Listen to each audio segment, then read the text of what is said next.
एक गांव में शारदा और अनामिका सास बहू रहती थी। अनामिका के पति रमेश की मृत्यु हो गई थी। तब से सास और बहू दोनों एक साथ मिलजुल के रहते थे। उन दोनों का समय काटने का कुछ नहीं था, इसीलिए वो दोनों गांव वालों के बारे में बातें करते थे और उन्हें ताना मारते रहते थे। इन हरकतों की वजह से सास बहू ने कई परिवारों में तो लड़ाइयां भी लगा दी। विशेषकर अनामिका, अगर उसे कहीं से बू आती थी तो वो अपनी बुद्धिमानी से पता लगा लेती थी और लोगों को वहां जाके बेवकूफ बनाती थी। तभी एक दिन शारदा कहती है, अरे अनामिका, सामने से जो आदमी आ रहा है वो रविंद्र है ना? पर वो अपना मुंह क्यों छुपा रहा है, वो भी कपड़े से? बेवकूफ कहीं का। हाँ सासू माँ, लगता है वो हमें देख के डर गया, इसीलिए चोर जैसा भाग रहा है। अरे रविंद्र, इधर रविंद्र, यहाँ आओ, मैं कुछ नहीं कहूँगी। अरे ओ शारदा दीदी, आपको नमस्कार। यहाँ से बात करके मैं घर गया, मुझे घर पे बहुत डांट पड़ी। आपसे बात करूँगा तो घर वाले नाराज होंगे। नहीं, मुझे जाने दो। मैंने क्या कर दिया कि तुम इतने डर रहे हो? अनामिका, तुम्हें इसके बारे में क्या कहना है? इनके ऊपर के जेब में तंबाकू है, नीचे के जेब में धनिया का पाउडर है और ये बिरयानी खा के आ रहे हैं। इनके हाथों से महक आ रही है। मुझे लगता है इन्होंने अपने हाथों को खूब चाट चाट के खाया है। छी, बेवकूफ कहीं का। परिवार के आड़ में मत छुपो। कितनी बार कहा है ना, इस तरह हाथ चाट के मत खाया करो। और क्या कहना चाहती हो इसके बारे में? हे भगवान, इस सास बहू को हाथ जोड़ के नमस्कार, मुझे जाने दो। और एक बड़ा नमस्कार आपकी बहू को उसके नाक के लिए। ये कहकर रविंद्र वहाँ से भागने लगता है। तभी एक स्वामी जी उसके वहाँ से गुजरते हैं। स्वामी जी बहुत ही शक्तिशाली थे, लेकिन उनकी शक्तियों को जाने बिना सास बहू उनके साथ एक खेल खेलने की सोचे। क्या बाल है, बाल खुला छोड़ दिया। ऐसी कौन है ये औरत? इसे तो देखकर कोई बूढ़ी औरत लग रही है। बूढ़ी औरत? औरतों के तो बस सर के पीछे बाल होते हैं। सासू माँ, इस औरत की तो सामने भी बाल है। क्या क्या ये कैसे संभव है? यानी कि कोई खास है? क्या कहती हो बहू? सास बहू के ऐसे बेतुके के मजाक सुन के स्वामी जी को बड़ा गुस्सा आता है। आग बगुले हो जाते हैं। फिर सास बहू के सामने जाके खड़े हो जाते हैं। स्वामी जी को देख के पल भर के लिए सास बहू चुप हो गई। बेटा अनामिका, इस महान व्यक्ति के बारे में कुछ बताओ। मैं कह रही हूँ सासू माँ, सुन लीजिए। देख के ये मरा पतला दुबला इंसान नहीं लगता। इसके बाल सफेद है, पर ये खाने के मामले में बिल्कुल बुजुर्ग नहीं है। भीम जैसा है। हाल ही में इसने तंबाकू का सेवन किया है, उसके हाथों से दिख रहा है। अपना पहनावा देखकर लग रहा है कि ये महीने से नहीं नहाया होगा सासू माँ। गंदे कपड़े और उसके पाँव में देखो कितनी गंदगी है। अभी के लिए बस इतना ही। अच्छा कहा बेटा। सास बहू की मूर्खता पूर्ण हरकतें देखकर स्वामी जी को उन पर और ज्यादा गुस्सा आने लगता है। देखो बेटा, तुम लोग ये सब कैसे कह पाए? ये सब मेरी बहू की शक्ति है, उसकी नाक की शक्ति। अपने नाकों से वो सब सूंघ के सच बता सकती है। आज के बाद से यही नाक तुम्हारा सरदर्द बन जाएगा। मैं तुम्हें श्राप देता हूँ। ये क्या? आप देखने में तो बुजुर्ग है, आप कैसे कह सकते हैं कि मेरी नाक की वजह से मुझे परेशानी होगी? सासू माँ, देखा ना। छोड़ो बेटा, ऐसे बहुत लोगों को हमने देख रखा है। जो मैं कहूँगी वही होगा। तो क्या सब सच होगा? देख के तो लग रहा है पिछले 10 दिनों से इसने अपना मुंह तक नहीं धोया है। इसकी बातों को क्या सोचना, छोड़ो, जाने दो। आज के लिए बहुत हो गया, चलिए खाना खाते हैं। ये कहकर शारदा अनामिका खाना खाने चली जाती है। जब उसे सब्जी की महक आने लगती है, तब उसका नाक लंबी हो जाती है। उस दिन से जब भी उसे कोई महक आती है, उसकी नाक खुद ब खुद लंबी हो जाती है। उसकी नाक इतनी लंबी हो जाती है कि वो खुद का नाक देखकर खुद ही डर जाती है। बहू का चेहरा देखकर शारदा भी काफी डर जाती है। सासू माँ, मेरी नाक ऐसी क्यों हो गई? अरे अरे, बंद करो ये सब। सुबह सुबह ये नाक लेके लड़ाई में बर्दाश्त नहीं कर पा रही हूँ। मेरी पेट में खुजली हो रही है, नाक से खुजला दो जरा। क्या सासू माँ, कैसी बातें कर रही है? आपको मुझे बचाना चाहिए, मुझे बचाइए पहले। वो बेवकूफ कहाँ है, कहाँ मर गया? अगर वो एक बार मिले ना तो मैं उसे धो दूंगी। उसका नाक निचोड़ के मैं तुम्हारा ठीक करूंगी। दुखी मत हो, मैं तुम्हें ऐसे देख नहीं सकती। इस तरह शारदा दुखी होकर अनामिका को गले लगा लेती है। बहू को इस तरह दुखी होते देख वो स्वामी जी को जाके पूरे गांव में ढूंढने लगती है। आखिरकार स्वामी जी एक पेड़ के नीचे ध्यान करते हुए उसे मिल गए। स्वामी जी बचाइए, स्वामी जी मेरी बहू ने बहुत बड़ी भूल की है। उसने बहुत गलत बात कह दी थी। उसका चेहरा देखकर बहुत बुरा लग रहा है। उसे देखकर दुखी हो रहा है मन। आप कुछ कीजिए, उसे माफ कर दीजिए स्वामी जी। देखो बेटा, महक सूंघ के उसने कई लोगों की गलतियां पकड़ी है। अगर वो अच्छा काम करे तो वो पहले जैसी ठीक हो जाएगी। ये सब कर्मों का फल है। फिर स्वामी जी की सारी बातें शारदा आके अपनी बहू को एक एक करके बताती है। वो इस तरह की बातें करते हुए चलते चलते नदी किनारे जाते हैं। वहाँ नदी में जो बच्चे तैर रहे थे वो वहाँ पे फंस गए थे।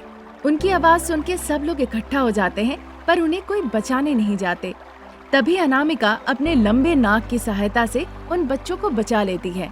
बच्चों को बचाने के बाद अनामिका का नाक पहले जैसा साधारण हो जाता है। शारदा ये देखकर बहुत खुश होती है। बहू, तुम्हारा नाक ठीक हो गया। अब तुम पहली जैसी हो गई। अब चिंता की कोई बात नहीं। हाँ सासू माँ, अब से मैं सूंघ के लोगों को इस तरह से परेशान नहीं करूँगी। शांति से रहूंगी और कुछ अच्छा काम करूंगी। ठीक है अनामिका। उस दिन से सास बहू एक साथ मिलके काम करती है और अच्छे से जीवन बिताने लगती है। बाद में वो लोगों को परेशान किए बिना, लोगों को सताए बिना अच्छे से खुशी खुशी रहने लगते हैं। एक गांव में शारदा नाम की एक बुजुर्ग महिला रहती थी। उसके बेटे का नाम था रमेश और बहू का नाम था अनामिका। क्योंकि शारदा की कोई बेटी नहीं थी, इसीलिए वो अपनी बहू को अपनी बेटी की तरह मानती थी। रमेश खेती बाड़ी करके अपना परिवार चलाता था। एक दिन अनामिका बहुत कमजोर हो गई। रमेश इस बात को गौर नहीं किया, पर शारदा को एहसास हुआ कि बहू थोड़ी कमजोर लग रही है। उस दिन जब अनामिका खाना परोस रही थी, सासू माँ थोड़ा दाल दूं? नहीं बेटा, देखो उसे क्या चाहिए। अजी, आपको और क्या लगेगा? अनामिका, आज अचानक क्या हो गया? तुम्हारे पकवान स्वादिष्ट नहीं बने। जल्दी में खाना बनाई हो क्या जो ऐसे बेस्वाद के बने? ऐसा नहीं है जी, खाना तो स्वादिष्ट बना है। उसने जो कहा वो सही है। मैं भी काफी दिनों से देख रही हूँ, तुम बहुत कमजोर लग रही हो। क्या हुआ बेटा, तुम ठीक हो ना? शारदा ऐसा कह ही रही थी, तभी अनामिका उठ के जाती है और उल्टियाँ करने लगती है और अचानक से वो बेहोश हो जाती है। जल्दी से रमेश और शारदा अनामिका को अस्पताल ले जाते हैं। वहाँ अस्पताल में डॉक्टर परीक्षा करके कहते हैं कि अनामिका गर्भवती है। ये सुन के शारदा और रमेश बहुत खुश होते हैं। फिर वो अनामिका के कमरे में जो जो चीजें उसे चाहिए थी सबका बंदोबस्त करते हैं। देखो अनामिका, अभी तुम्हारा तीसरा महीना है। ज्यादा काम मत करो, तुम बस आराम करो। जो कुछ भी तुम्हें चाहिए मुझे कहो, मैं ला के दूंगी। तुम अब साधारण इंसान नहीं हो। तुम्हें अच्छे से खाना पड़ेगा, अच्छे से जूस पीना पड़ेगा। आज से घर का सारा कामकाज मेरी जिम्मेदारी। तुम बस शांति से रहो। ठीक है सासू माँ। शारदा और रमेश अनामिका का बहुत अच्छे से ख्याल रखने लगते हैं। जिस दिन से शारदा को पता चलता है कि अनामिका गर्भवती है, उसकी खुशी की सीमा नहीं रहती। शारदा बहुत प्यार जतन से उसका ख्याल रखती है। अनामिका को भी इस बात से बहुत खुशी होती है।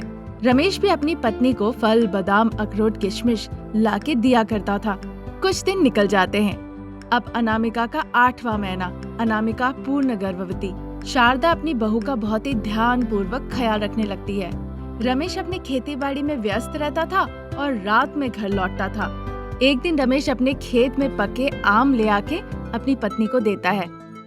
अनामिका, हम अपने खेत में 2-3 तरह के अलग अलग फसल रोपे हैं। सुबह के वक्त बिजली नहीं होती है और शाम के वक्त वो बिजली देते हैं।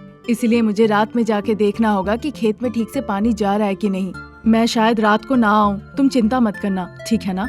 ये सब आपको बताने की जरूरत है क्या? मैं सब समझती हूँ। आप अपना ख्याल रखिएगा, विशेषकर रात में अपना ख्याल जरूर से रखिएगा। अनामिका, मैं अपने बच्चे से मिलने के लिए बहुत उत्सुक हूँ। पता है, मैं जब बहुत छोटा था मेरे पिताजी चल बसे थे। तब से माँ ने ही मेरा ख्याल रखा है। पिता के बिना जिंदगी बहुत मुश्किल थी। अब मैं अपने बच्चे को खुद पाल पोस के बड़ा करूँगा और उसे दोस्त की तरह रखूंगा। जो जो मेरे बच्चे को चाहिए होगा सब ले आऊंगा। यानी कि बच्चे आने के बाद आप मुझे भूल जाएंगे? सही बोली हो। फिर जाइए। ठीक है, ख्याल रखना। ऐसा कहकर रमेश अपने खेत के लिए चला जाता है। उस रात खेत में बिजली से दुर्घटना हो जाती है और उस दुर्घटना में रमेश अपनी जान गंवा देता है।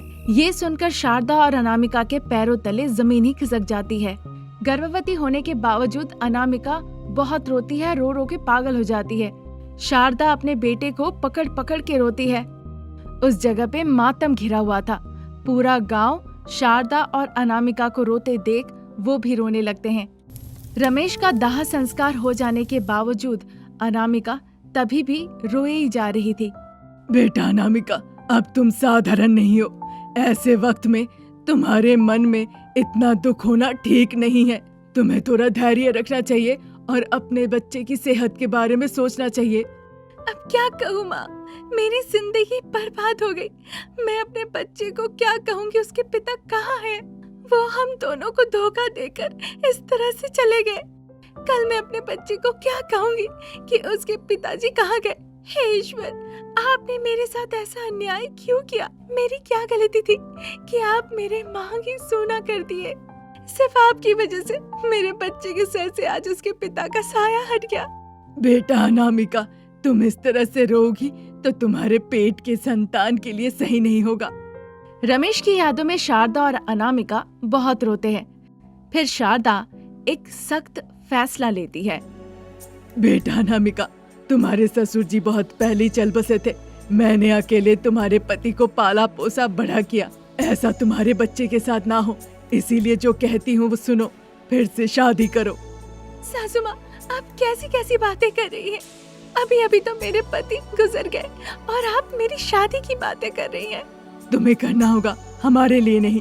जो संतान जन्म लेने वाला है बस उसके बारे में सोच के बिन पिता का उसे ना संघर्ष करना पड़े। मैं सब बंदोबस्त कर देती हूँ, बस तुम वैसा ही करो। ऐसा कह के शारदा वहाँ से चली जाती है। वो रात निकल जाता है।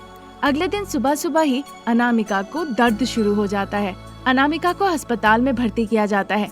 वो एक स्वस्थ बच्चे को जन्म देती है। शारदा अपने पोते को देखने के लिए उत्साहित होती है। ठीक उसी वक्त दूर के रिश्तेदार रविंद्र वहाँ आता है। এর নাম হচ্ছে রবীন্দ্র, খুব ভালো ছেলে। আমার দূর সম্পর্কের দাদার ছেলে। এ তোমাকে বিয়ে করতে চায়। अनामिका, तुम चिंता मत करो, मैं समझ सकता हूँ तुम्हें। मैं वादा करता हूँ, सिर्फ मैं अच्छा पिता ही नहीं, अच्छा पति बन के भी दिखाऊंगा। बहुत खुश हुई बेटा, बस अब तुम शादी कर लो। शारदा के कहने पे रविंद्र अनामिका के गले में मंगलसूत्र डाल के शादी कर लेता है। अपने बच्चे के समक्ष अनामिका दूसरी शादी करती है। बहू की दूसरी शादी होने पे शारदा बहुत खुश होती है। अपने पति रविंद्र के साथ अब अनामिका भी बहुत खुश थी। पोते के साथ खेल के शारदा भी अब बहुत खुश रहने लगी और इस तरह बिना किसी परेशानी के खुशी खुशी रहने लगे।